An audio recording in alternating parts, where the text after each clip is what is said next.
Morg is a pretty entertaining guy. I do enjoy his videos in which he's putting things in his nose, and his motivational videos. But he's also kind of a woo-monger. You are not a physical body, and you're not a brain.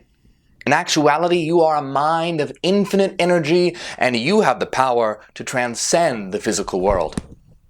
Now, a common belief today is that you're nothing but a physical body, and that your brain generates your field of consciousness, your subjective experience, your mind. But this is absurd.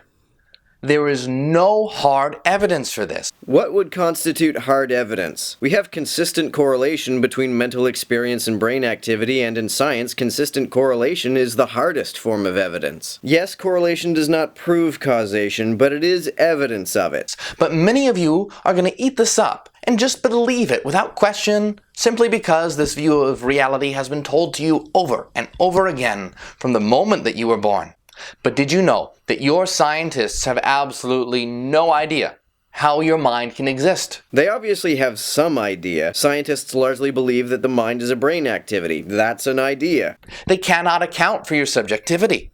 They cannot account for your inner world. Now, this is your ability to experience sights and sounds, colors and music. It's what it is to know, love, and hate.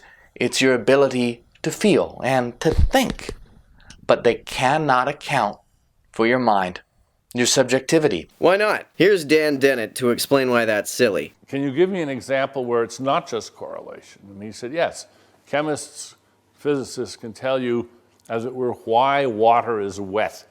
The molar macro property of wetness can be explained, not just correlated with, but explained in terms of the bonds of the water molecules and so forth. I said, okay, good. That's an example of explanatory correlation. I said, now, how about when industrial chemists create a new polymer that's never been seen on the globe before? It's an artificial polymer. And before they've even made it, they're telling you what its tensile strength is, what its color is, whether it's going to be brittle or stretchy, and so forth. I said, you know, they can do that sometimes.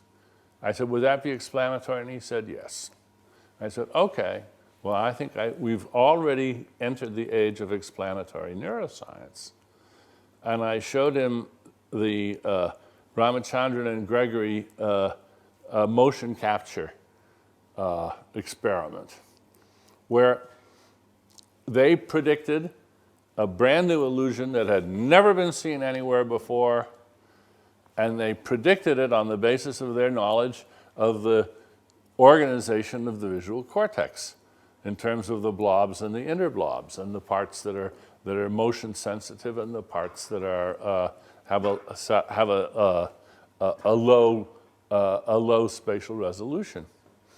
And I said, isn't that exactly analogous to what the chemists do? Namely, these folks knew enough about how the brain worked so they could say, we'll prove that we know how the brain works because we will put together a circumstance which creates an illusion never before seen, and we'll predict it in advance.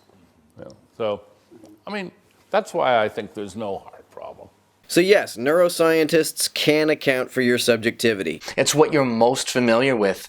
It's what it means to be you.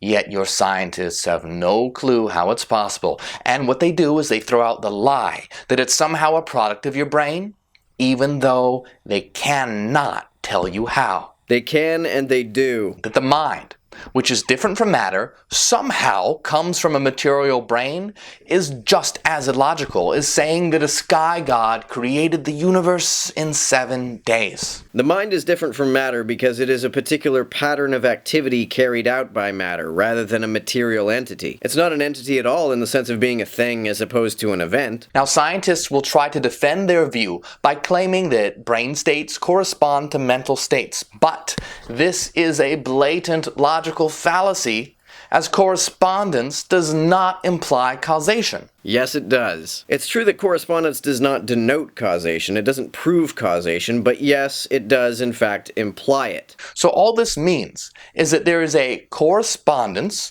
or interaction between the brain and the mind, but it does not logically follow that the brain causes the mind or that the brain is the mind. If the mind is not material, what does it even mean to say that it interacts with a physical brain? Which of the four fundamental interactions describes such an interaction? If the mind is some kind of non-physical entity, whatever that even means, what does it even mean to say that it does anything? So understand this very critical element.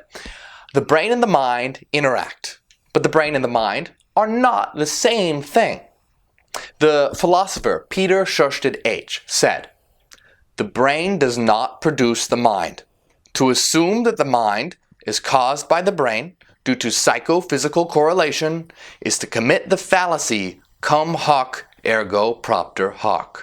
It would be fallacious to think you were making some kind of deductive judgment by drawing this conclusion, but it is not fallacious to inductively infer it. Correlation does not prove or denote causation, but it does imply causation. It does constitute evidence of causation, and the more consistent the correlation, the stronger the evidence.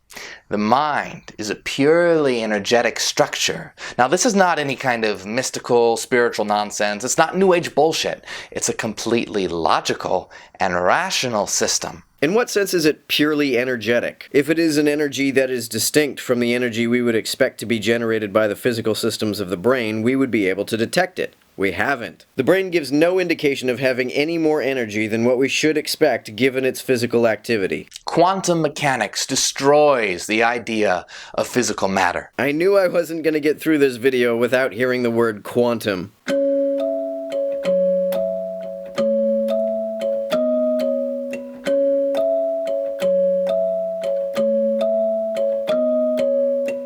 To everyone who helps me out on Patreon, you're a big help. Thanks so much.